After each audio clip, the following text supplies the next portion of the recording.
নমস্কার, শুরু করা যাক আজকের মানি মেকিং মাইলেজের যাত্রা। প্রথমে আমরা নিফটিকে উইকলি পার্সপেক্টিভে একটু দেখার চেষ্টা করি। নিফটি উইকলি টাইম ফ্রেমে একটা আচ্ছা খাসা বুল ক্যান্ডেল করেছিল, যার হাই ছিল 25,114। প্রাইস অ্যাকশন অনুসারে 25,250 থেকে 25,350 একটা মাইনার হার্ডেল, সেটাকে ক্রস করলে আমরা ডবল টপও দেখতে পারি। কিন্তু ওই যে অনেক ক্ষেত্রেই এইরকম ধরনের বুল র্যালির পরে একটা আধটা কনসলিডেশন তো দেখা যেতেই পারে। ওপেন ইন্টারেস্ট অনুসারে 25,100 থেকে 25,200 এবং 25,500-তে রেজিস্ট্যান্স আছে, আর সাপোর্ট আছে 25,000, 24,500। মানে মান্থলি এক্সপায়ারি রেঞ্জ হিসাবে আমাদের 1200 পয়েন্টটা কমে এখন 1000 পয়েন্ট এসে দাঁড়িয়েছে। মান্থলি টাইম ফ্রেমের ওয়াইড রেঞ্জ হলো 24,500 থেকে 25,500 পর্যন্ত। এবারে যদি আমরা নিফটিকে ডে টাইম ফ্রেমে বোঝার চেষ্টা করি, নিফটি লাস্ট দিনে একটা বুল র্যালির কনসলিডেশন হিসাবেই আমরা নিফটিকে দেখতে পারি। যদি আমরা আরএসআই কনসিডার করি নিফটি ডেইলি টাইম ফ্রেমে, তাহলে আরএসআই তে কিন্তু আমরা একটা অলমোস্ট ওভারবর্জন দেখতে পাচ্ছি। যদি এই কনসলিডেশন কন্টিনিউ হয় তাহলে আরএসআই একটু কুল ডাউন হবে। এটাকে আরএসআই এর টাইম ভ্যালু ডিকেও বলা যেতে পারে।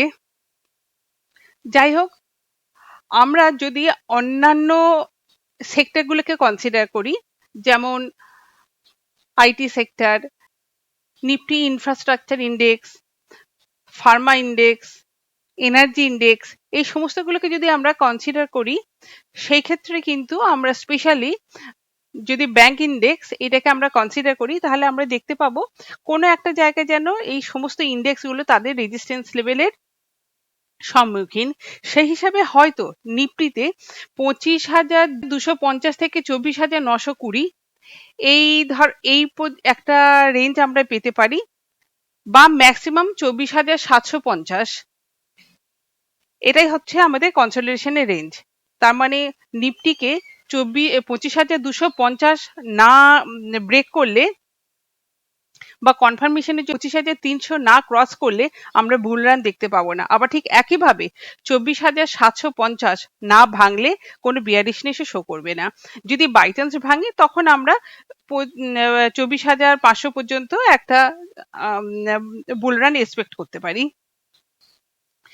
নিফটি এই 500 পয়েন্টের মধ্যে কনসলিডেট করলেও আমরা স্টক স্পেসিফিক অ্যাকশন কিন্তু দেখতেই পারি। সেই ক্ষেত্রে শুধু ভরসা রাখতে হবে আমাদের পেশেন্সের উপর, আমাদের লেভেলের উপর, আমাদের স্টাডির উপর, আর আমাদের সাহসের উপর। সাহস করে ঠিকঠাক জায়গায় এন্ট্রি নিতে হবে। এন্ট্রি বা এক্সিটের জন্য ধৈর্য ধরে ওয়েটও করতে হবে। আবার অবশ্যই আপনার স্টক প্যাটার্নের স্টাডিটাকেও ঠিকঠাক করতে হবে। আর সর্বোপরি লেভেলের উপর ভরসা রাখতে হবে। আপনার লেভেলই হচ্ছে আসল কথা। এবার আগের দিনের মানে গত শুক্রবারে আমাদের পিক স্টকগুলোকে একটু কাটাছেঁড়া করা যাক।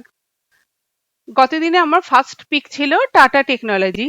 টাটা টেকনোলজিতে আমাদের এন্ট্রি ছিল 719.5, কিন্তু ফার্স্ট ক্যান্ডেল কনসলিডেশনের উপরে ক্লোজ হওয়াতে আমরা একটা ফোর্স এন্ট্রি নিই 727-এ। 737 আমরা এক্সিটও করে যাই, যদি আমাদের এক্সিট করার কোনো কারণ ছিল না, কিন্তু তাও আমরা এক্সিট করে যাই।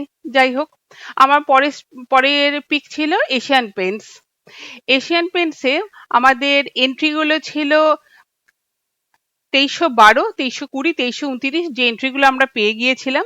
তারপরে আমরা একটা বুল র্যালিও দেখতে পাই। আমাদের টার্গেট 2344 ও 2354, এই দুটো জায়গাতে আমরা প্রফিটও বুক করি। আমার লাস্ট স্টক ছিল গ্লোবাল স্পিরিট। গ্লোবাল স্পিরিটে কোনো আমরা এন্ট্রি নিতে পারিনি, আর তাই আমরা গ্লোবাল স্পিরিটে কোনো কাজও করতে পারিনি, কিন্তু সেল করে গ্লোবাল স্পিরিট একটা ভালো কাজ ছিল। যাই হোক, ব্যাড লাক। আগামী দিন আমরা পলিপ্লেক্সে কাজ করতে পারি। 1300 টার্গেটের জন্য এন্ট্রি হতে পারে 1275 থেকে 1268-র মধ্যে। 1250 স্টপ লস। 1302 থেকে 1311-র মধ্যে শর্টও করতে পারি। স্টপ লস হবে 1320, টার্গেট হবে 1290, 1285। আমরা নেক্সট দিন আবার লক্ষ্মী অর্গানিকের উপরেও কাজ করতে পারি। লক্ষ্মী অর্গানিক ডে চার্টে ডবল ডোজির কনসলিডেশনে জাস্ট উপরে ক্লোজ হয়েছে। আগামী দিনে বুল কন্টিনিউয়েশন অবশ্যই আশা করা যায়। এন্ট্রি হতে পারে উনি 196.8 থেকে 195.8 মধ্যে, টার্গেট হতে পারে 202, 207, আর একটু ধৈর্য ধরলে 220 পর্যন্ত আমরা দেখতে পারি। Stop loss 192। আমরা এই দুটো স্টকে একটু কাজ করে দেখি আমাদের কতদূর কালকে কি হয়। যদিও আমার রবিবারের ভিডিওটা একটু প্রলংড হয়, তবুও আপনারা যে কষ্ট করে এটা শুনছেন ধৈর্য ধরে এতক্ষণ ধরে, তার জন্য আন্তরিক ধন্যবাদ।